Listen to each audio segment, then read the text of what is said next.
एक very important question जो CBSE board और ऑल स्टेट बोर्ड में हमेशा आता है।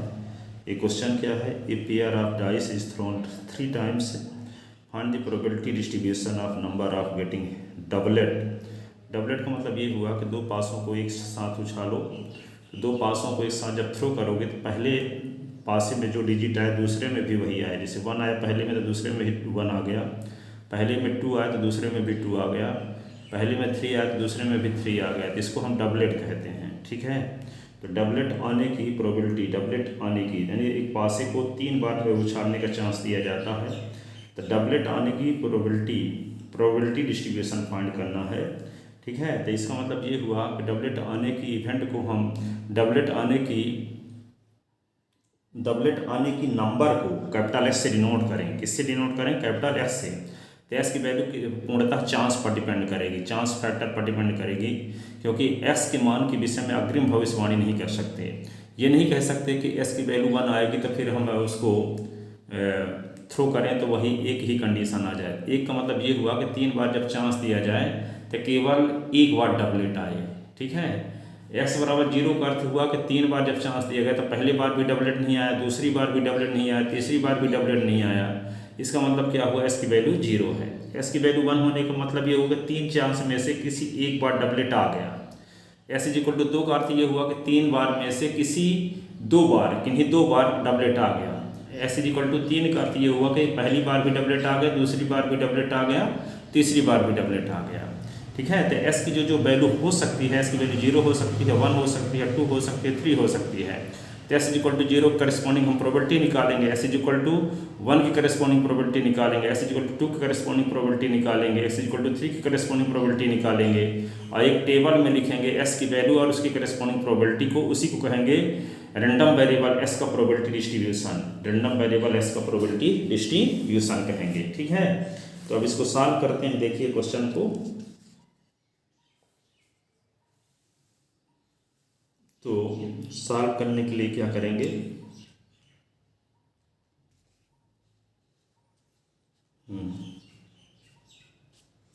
सॉल्यूशन।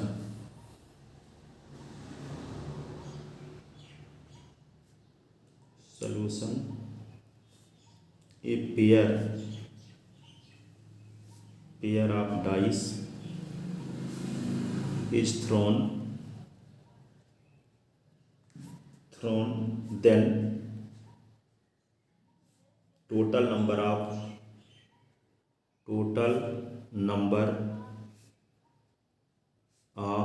outcome और इसी को क्या बोल सकते हैं? इसी को सैंपल स्पेस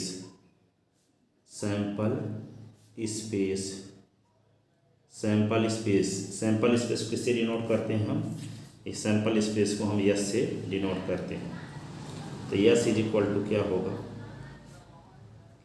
पहले में 1 आया, दूसरे में 1 आया, 1 2 1 3 1 4 1 5, ये क्या होगा? 1 6। पहले में जब दो पासों को एक साथ उछालेंगे तो 36 कंडीशन हो सकती है। पहले में 1 आया, दूसरे में 1 2 1 3 1 4 1 5 1 6। फिर क्या हो सकता है? 2 1 भी तो हो सकता है, 2 2 2 3 2 4 2 5 2 6। फिर क्या? 3 1 3 2, ये 3 3 3 4 3 5 3 6 4 1 4 2 4 3 4 4 4 5 4 6 5 1 5 2 5 3 5 4, ये 5 5, ये क्या आएगा? 5 6। फिर 6 1 6 2 6 3 6 4 6 5, ये क्या होगा? 6 6। तो दो पासों को एक साथ जब उछालेंगे इतनी टोटल स्थितियाँ हो सकती हैं, इतने आउटकम आ सकते हैं, ठीक है। कितने आउटकम? इतने 36 आउटकम आ सकते हैं दो पासों को एक साथ जब थ्रो करेंगे। ठीक है। तो दो पासों को इस साथ जब थ्रो करेंगे तो नए आउटकम आएंगे। तो इनमें नंबर कितने हैं 36। तो N of S is equal to होगा N of S is equal to 36। N of S is equal to 36 है। अब क्या लिखा है, now according to question, according to question, according question a pair of dice, pair of dice is thrown, thrown कितनी बार chance दिया जा रहा है, 3 टाइम्स, 3 टाइम्स, 3 बार चांस दिया जा रहा है, ठीक है ना। तो 3 बार टाइम चांस दिया जा रहा है। तो यहाँ पे एस है, नंबर ऑफ डबलेट को हम कैपिटल एस से डिनोट करें तो एस के द्वारा एक्सेप्ट की जा सकने वाली वैल्यू पूर्णतः किस पर डिपेंड करेगी, पूर्णतः चांस पर डिपेंड करेगी। किस पर डिपेंड करेगी, पूर्णतः चांस पर डिपेंड करेगी, एस के द्वारा एक्सेप्ट की जा सकने वाली वैल्यू, ठीक है। तो यहाँ पे let capital x represent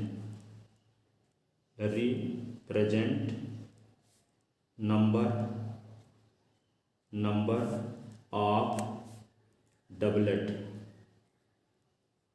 doublet का मतलब पहले पासे में जो अंक आए वही दूसरे में भी रहे, 1 1 2 2 3 3 4 4 5 5 6 6 है डबलेट्स, ठीक है।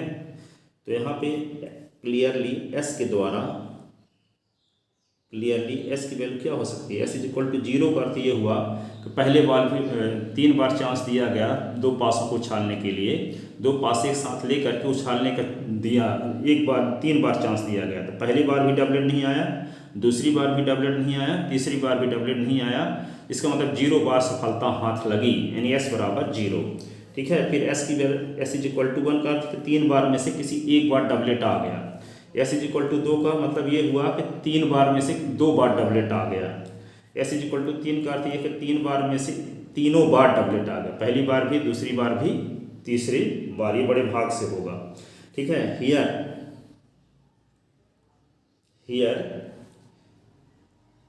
यदि हम मान लें डबलेट आने की इवेंट का नाम ई है, तो ई के फेवर में condition 1 1 2 2 3 3 4 4 5 5 6 6,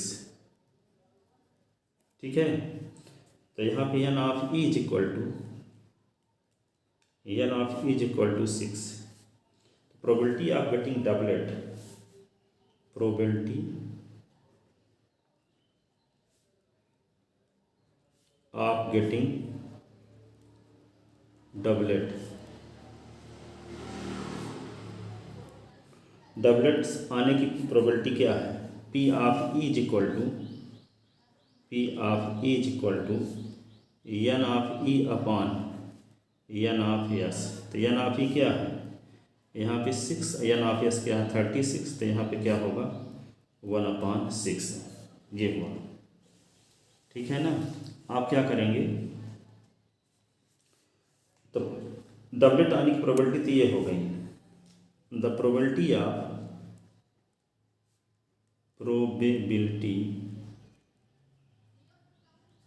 of not getting doublet. तो क्या होगा, P of E bar 1 minus P of E, किसी इवेंट के होने अथवा ना होने की प्रोबेबिलिटी का सम 1 होता है, ठीक है। जैसे पासे को उछालने पर इवेंट डिजिट आने की प्रोबेबिलिटी और इवेंट डिजिट ना आने की प्रोबेबिलिटी का सम 1 होगा, ठीक है। सिक्के को उछालने पर हेड आने की प्रोबेबिलिटी और हेड ना आने की प्रोबेबिलिटी का सम 1 होगा। आज बारिश होगी और बारिश नहीं होगी, दोनों की प्रोबेबिलिटी का सम 1 होगा।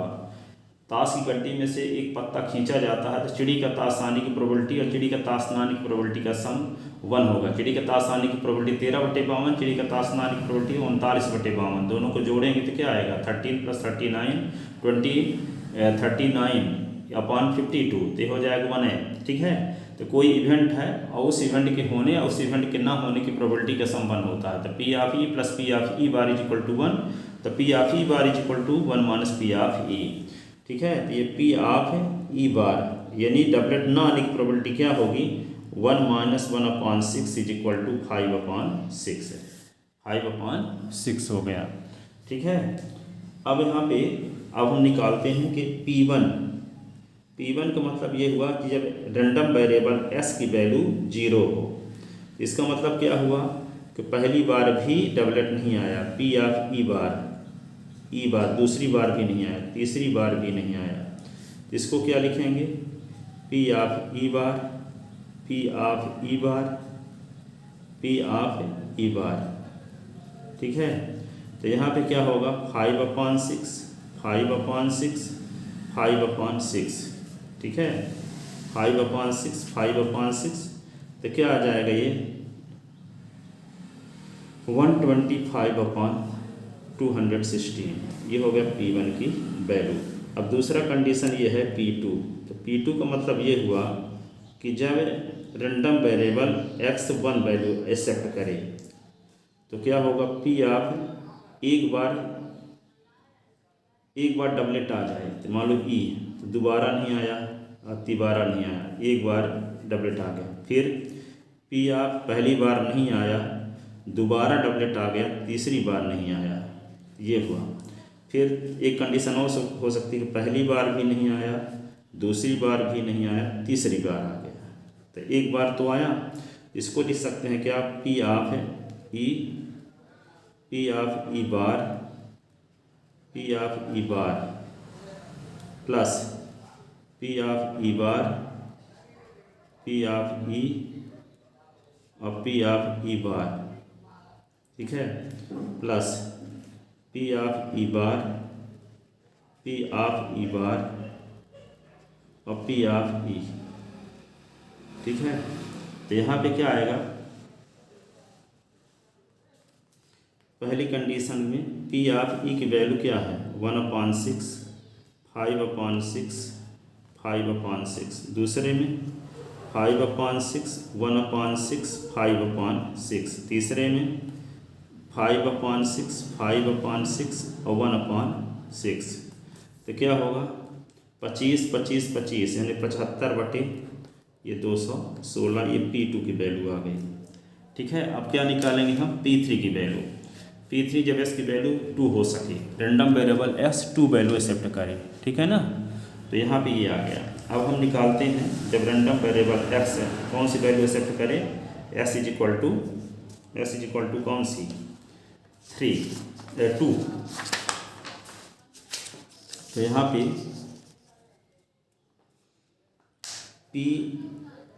P3 तो जब random variable x 2 value accept करे, ऐसी कंडीशन में प्रोबेबिलिटी क्या होगी। तो यहाँ पे प्रोबेबिलिटी निकालने के लिए क्या करेंगे, 2 बार सफलता हाथ लगे, P ऑफ ई बार, ये हुआ P ऑफ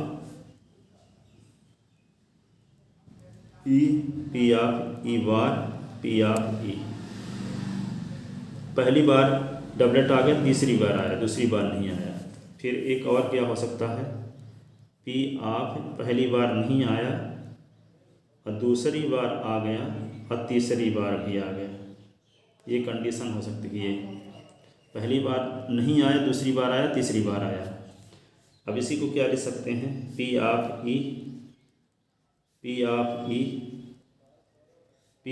ई बार, फिर P of E bar, P of E, फिर क्या है P of E bar, P of E. तो क्या लिखेंगे इसको, P ऑफ ई 1/6, ये 5/6, फिर 1/6, 5/6, 1/6, 5/6, 1/6, 1/6, तो क्या होगा 15/5, यहाँ भी 5, यहाँ 5 और सबके अपान में 216 ये हुआ। तो पी ऑफ P3 की वैल्यू ये आ गई। अब क्या निकालेंगे P4 का मतलब क्या हुआ कि पहली बार भी डबलेट आ जाए, दूसरी बार भी डबलेट आ जाए, तीसरी बार भी डबलेट आ जाए, ठीक है ना। तो यहाँ पे क्या करेंगे P4, तो PS इज इक्वल टू क्या लिख दें यहाँ S इज इक्वल टू 3। पहली बार भी डबलेट आ गया और दूसरी बार भी डबलेट आ गया और तीसरी बार भी डबलेट आ गया। P ऑफ E ऐसे। तो यहाँ पे क्या होगा 1/6 और 1/6, तो 1/216 ये P4 हो गया। अब रैंडम वेरिएबल S का probability distribution, hence probability distribution of number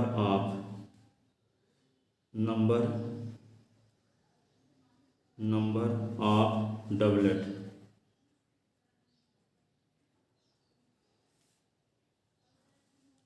या ऐसे भी लिख सकते हैं so required probability distribution of random variable X, so required probability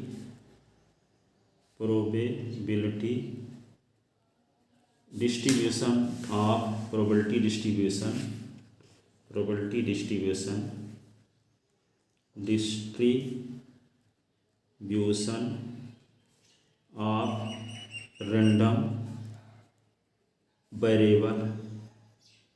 random variable X as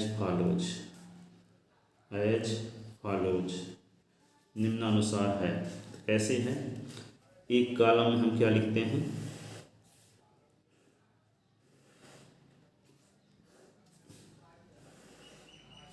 यहाँ पे xi होगा pi, xi की वैल्यू क्या हुई 0 1 2 3 ऐसे 0 1 2 3। जीरो की करस्पॉन्डिंग प्रोबेबिलिटी क्या आई थी 25